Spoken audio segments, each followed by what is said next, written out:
근데 그때 보게 된 대표적인 지표가 이제 노동시장의 실업률입니다. 지금 거의 완전 고용의 수준에 와 있습니다.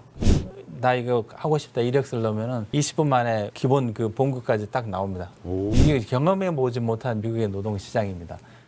안녕하세요. 박종훈의 경제한방입니다. 이 올해 미국 연준 정말 이 전 세계인들의 관심의 완전히 대상이었죠. 그래서 과연 연준 어떻게 앞으로 이해되고 어떤 영향을 미치게 될지 이 미국 칼빈대 임성수 교수님 근데 연방준비은행에서 근무하신 경험이 있으십니다. 그래서 그 경험을 바탕으로 연준 알아가기 시간을 좀 가져보려 하는데요. 이 연준에서 근무하셨던 때가 언제고 또 당시에는 어떤 일을 하셨나요? 미국 금융위기가 2008년 터지고 2009년, 2010년 때는 이제 이렇게 회복하는 시점이었습니다. 그때 한 2년 반 정도 그때 미네아폴리스에 있는 연방준비은행에서 일을 했고요. 나라의 하나라고 하는 은행 총재하고 그 보드 오브 디렉터스 그 이사진들 하는 정기 모임에 그 미국 경기 분석을 한 자료들을 주별, 월별, 분기별로 이렇게 보고하는 역할을 했었습니다. 그때 총재님이 그 FOMC의 어떤 투표권을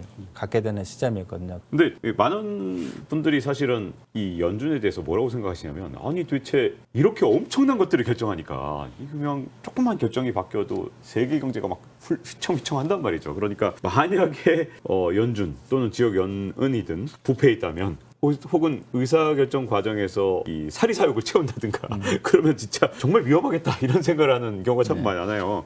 혹시 그런 문제점들은 없나요? 어떻습니까? 그 아직도 그런 음모론자도 있죠. 저도 그 연준에서 일할 때 한 거의 한 달에 한 분꼴로 이렇게 앞에서 데모하신 분들을 봤던 것 같습니다. And the Fed 그래서 Fed를 없애버려라 이렇게 피켓 들고 이렇게 데모하신 분들 뭐 평화 시기이기 때문에 막지는 않습니다. 워낙 자주 있는 일이고 워낙 오래된 일이라 언론에 보도도 되지 않는데 그런 음모론자들은 지금 의도적으로 물가를 높인다. 그래서 화폐 가치를 떨어뜨려 가지고 사리사욕을 취한다.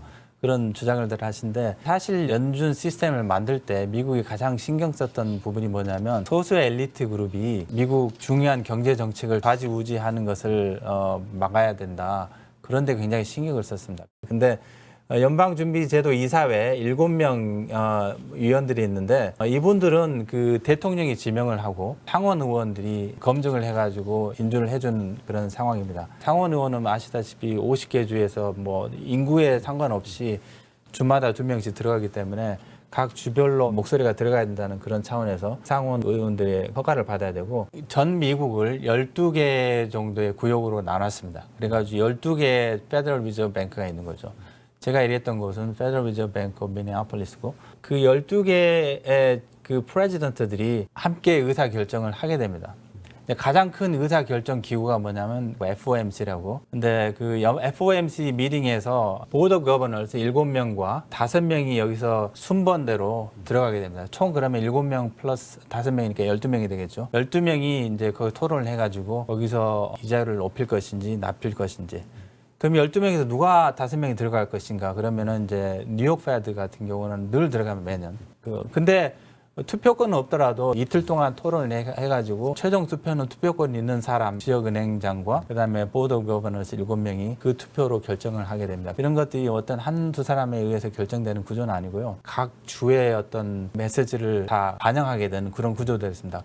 그 다음에 뱅크 프레지던트 외에도 보드 오브 디렉터스라고 있습니다. 그분들이 뱅크 지역 프레지던트를 임명하는 데 관여를 하게 되는데 농업뿐만이 아니라 산업, 제조 모든 분야에서 골고루 9명을 뽑아가지고 그 사람들의 모든 메시지를 반영할 수 있도록 그렇게 의사 구조가 되기 때문에 이런 것들이 상당히 좀 민주적이라고 할 수 있고 독단적으로 할 수 있는 그런 구조가 절대 아니라고 생각하시면 될 것 같습니다. 2023년에 사실 금리 결정이 세계 경제에 진짜 많은 영향을 미치잖아요. FOMC의 구성원이 바뀌는 상황이 앞으로 금리에 어떤 영향을 미치게 될까요? 영향이 있습니까? 없습니까? 이걸 좀 더 쉽게 설명을 드리면은 페드 연준의 그 목표는 크게 두 가지가 있습니다. 하나는 고용시장, 고용을 많이 달성해야 되는 그런 목표가 있고 또 하나의 목표는 물가를 안정시켜야 된다. 근데 문제는 이 두 가지 목표가 서로 이렇게 상충된다고 보시면 됩니다. 예를 들어서 물가를 고용이 조금 안 좋아가지고 경기를 좀 부양시키기를 원한다. 그럴 경우는 이자율을 조절하게 됩니다. 이자율을 조금 낮춰가지고 기업들이 돈을 빌리는 데 있어서 좀 싼 가격으로 하게 할 수 있고 그렇게 되면 고용을 한 사람들이 소비를 많이 하기 때문에 수요를 맞추기 위해서 또 고용을 더 많이 하게 되고 어떤 나비 효과가 있게 되는 거죠. 반면에 경기가 너무 이렇게 좋아가지고 물가가 높아질 경우에는 이자율을 높여가지고 좀 약간 이게 과열된 경기를 조금 낮춰야 되는데 그럴 경우에 부작용이 뭐냐면 고용 시장이 조금 안 좋게 되는 경우죠. 그러니까 이자를 낮출 것인가 하는 거기에 있는 논쟁인데 그거를 높이는 쪽을 원하는 사람, 그거를 이제 매파라고 하고 낮추는 쪽을 원하는 사람은 비둘기파라고 합니다. 그래서 이제 그런 성향들을 좀 파악하는 게 우리에게 좀 도움이 되겠죠. 네, 지금 근데 이제 지금까지의 이 연준, 페드의 상황하고 투자자들하고 지금 서로 바라는 게 좀 다른 것 같아요, 그죠? 예. 지금 상황이 그래서 더 힘든 상황인 것 같고요. 연준의 입장에서는 지금 물가가 너무 높기 때문에 이거를 좀 낮추려고 하는 상황인데 이렇게 물가가 높을 때 보게 되는 지표가 있습니다. 노동시장의 실업률입니다. 실업률인데 실업률이 지금 거의 완전 고용의 수준에 와 있습니다. 굉장히 이자율이 굉장히 높인데도 부작용이 안 나타나는 거예요. 근데 그렇죠. 환자 입장에서는 약을 먹어서 몸이 좀 안 좋아요. 약을 좀 끊어야 될 것 같아요. 그런데 의사가 피 검사를 했는데 이게 너무 정상으로 나온다고 그냥 계속 복용하세요. 그렇게 하는 상황입니다. 근데 자꾸 신호가 옵니다. 이게 경기 침체가 올 것이라고. 근데 그런 상황인데 노동시장이 그 실업률이 너무 좋게 나오기 때문에 연준에서도 조금 애매모호한 상황이라고 보시면 될 것 같습니다. 그 노동시장은 대체 왜 좋은 거고 앞으로도 계속 좋을 겁니까? 대체 왜 이렇게 된 거고 미래는 어떨까요?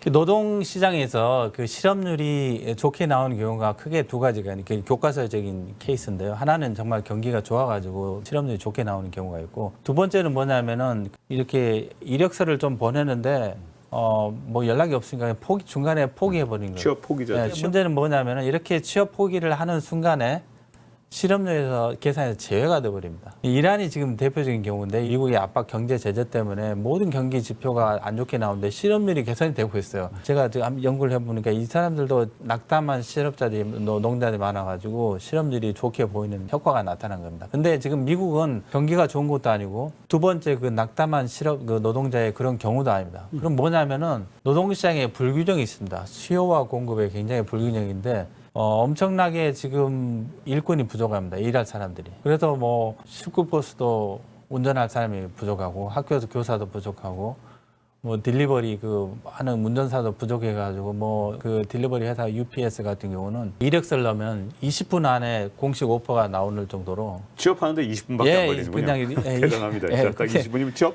그냥 나 이거 하고 싶다 이력서를 넣으면은 20분 만에 기본 그 봉급까지 딱 나옵니다. 오. 노동자 입장에서 굉장히 좋은 굉장히 좋은 시대군요. 상황, 굉장히 네. 좋은 상황인데 아쉽게도 굉장히 지금 웬디스나 버거킹인데 옛날에는 미니멈 웨이지였는데 지금은 임금이 2배로 올랐어요. 그래가지고 그래도 못 구해가지고 뭐 드라이브 트루만 받고 야 지금 코로나도 지금 많이 개선이 됐는데 왜 문을 안 열어? 그러면 일할 사람이 없어서 어쩔 수 없다고. 왜 이렇게 된 겁니까 대체? 그게 몇 가지가 있는 이유가 있는데요. 경험해 보지 못한 미국의 노동 시장입니다. 첫 번째 이유는 코로나를 지나면서 미국 공식 발표로만 100만 명이 넘게 사망을 했습니다. 오. 공식 발표입니다. 근데 실제 수는 아마 이거보다 훨씬 많다고 믿는 게 왜냐하면 코로나 합병증으로 해가지고 병원에 가서 사망을 하게 되지 않습니까? 그럼 코로나 검사를 안 해요. 의사 주관적 판단을 해가지고 그냥 검사를 안 하니까 이 사망자 수 훨씬 많을 거라고 생각하고요. 두 번째는 뭐냐면은 전 정부에 있어서 반이민 정책을 했죠. 많은 이민 노동자들이 많이 오지 않았고 중국 유학생도 많이 줄어들겠죠. 유학생도 많이 까다롭게 하니까 그런 것도 쓰게 되고 미국 서비스업에 근무하는 노동 인구의 대부분이 그 이주 노동자인데 그분들이 많이 덜 오게 됐죠. 그 다음에 또 중요한 이유 중에 하나는 연준이 썼던 약의 부작용입니다. 코로나 상황에 인위적으로 모든 것들 락다운을 시켰죠. 그래서 회사들이 다 문을 닫게 되고 대신 그 헬리콥터란 뭔를 해가지고 엄청나게 돈을 뿌리고 이자율을 굉장히 최저수준으로 낮춰버렸죠. 그러면 앞으로도 이 노동시장 문제는 계속될 가능성이 있으니까 구조적인 문제는 그러면 연준에서는 금리를 예상보다 좀 더 올려야 노동시장의 문제를 해결할 수 있다는 얘기잖아요. 그럼 어떻게 앞으로 될까요? 연준의 입장에서는 자존심이 걸린 문제입니다. 왜냐하면 연준의 아까 두 가지 목표가 물가 안정과 그다음에 고용시장의 맥시멈 고용. 근데 하나는 지금 되고 있어요. 고용시장이 뭐 완전 고용에 가깝기 때문에.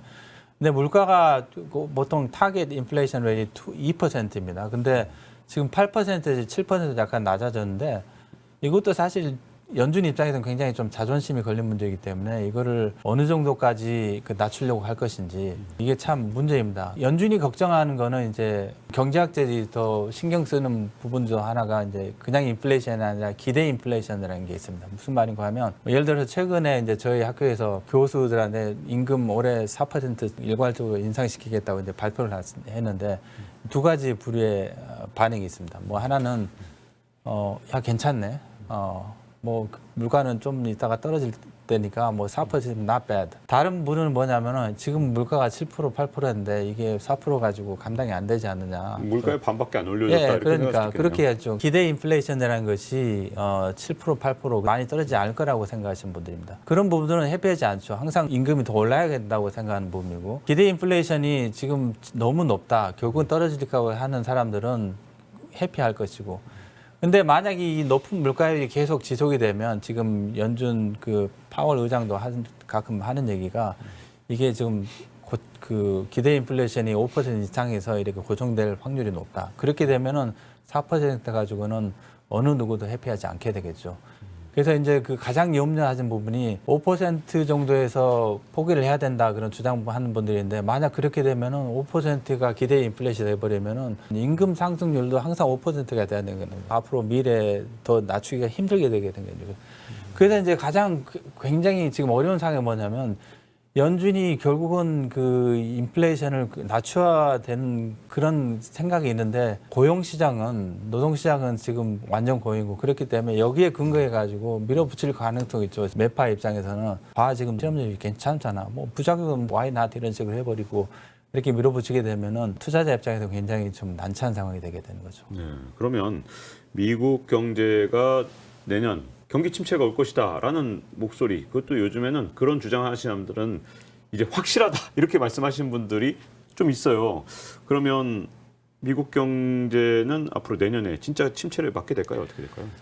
제가 이제 그것도 이제 학생들하고 같이 하는 프로젝트가 있는데 경제학자들이 금융 위기 이후에 보는 이제 지표가 하나 있습니다. 일반적으로 돈을 오래 빌리게 되면은 이자율이 높습니다. 그리고 돈을 단기간 빌리게 되면 이자율이 낮고 그게 정상인 상황인데 경기 침체를 오기 한 1년이나 1년 반 이내에 꼭 이 수익률 곡선이 역전을 하게 됩니다. 무슨 말이고 하면 희한하게 돈을 많이 오랫동안 빌리게 되는데 이자율이 더 낮고 돈을 단기간 빌리게 되는데 이자율이 더 높게 사야 되는 상황이 나오게 되는 거죠. 그 이상한 상황이 미국 역사를 보면은 몇 차례 있었습니다. 빨간색으로 보이는 부분들이 역전이 일어났던 상황입니다. 그리고 이게 회색으로 보이는 막대기들이 경기 침체 기간이었는데요. 보면은 경기 침체가 있기 전에는 예외 없이 역전이 일어났습니다. 거의 90%, 95% 이상. 근데 지금 yield 커브를 해본 최근 몇 개월 동안 계속 단기 수익률과 장기 수익률이 역전돼가지고 굉장히 높은 확률로 미국이 경기가 침체될 확률이 높다는 그런 근거를 나오게 되는 거죠. 그러니까 마지막으로 진짜 꼭 여쭤보고 싶은 것 중에 하나가 진짜 이번에도 격언이 맞는 건가요? Don't fight the Fed.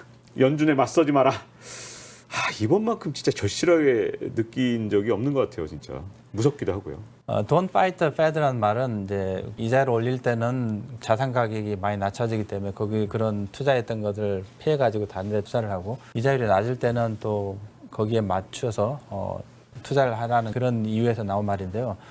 투자라는 것이 계속 잘하다가 한 번 못해가지고 굉장히 좀 손실이 크게 보는 경우가 있지 않습니까? 2008년에 금융위기가 오기 전에 연준에서 어떤 일이 있었냐면 이자를 많이 낮췄습니다. 국채 이자율이 굉장히 낮아지기 때문에 돈 많은 투자자들이 국채를 많이 사다가 잠깐 이자율이 이거 뭐 1%밖에 1% 되면 이거 뭐 돈이 남는 게 없잖아. 그래서 생각했던 것이 다른 거 없냐고 자꾸 하다가 하니까 이제 금융계에서 이거 그 모기지 상품을 하나 개발해야 되겠다. 왜냐하면 돈 많은 사람들 투자하기에. 그래서 나왔던 게 이제 서브프라임 모기지죠. 뭐 투자자들이 엄청 손실을 보게 됐지 않습니까? 그래서 이제 제 말씀드리고 싶은 거는 그 연준이라는 것이 너무 믿지 말라. 제가 우려스러운 거는 연준이 지금 노동시장의 지표만 가지고 이거를 보고 있는데 실제 보이는 노동 지표보다 경제 시장 상황이 훨씬 더 안 좋다는 것을 음미하게 될 확률이 높다고 생각합니다. Don't fight the Fed. 그래서 연준만 믿고 있다가 투자했던 분들이 큰 손실을 보게 될 수 있기 때문에 늘 연준을 너무 믿지 말라 저는 그렇게 말씀드리고 싶습니다. 네, 자 이렇게 연준을 철저하게 좀 분석을 해서 앞으로 어떤 변화가 올지에 대해서 자세히 알아보는 시간이었고요. 경제한방 다음 시간에 뵙도록 하겠습니다. 감사합니다.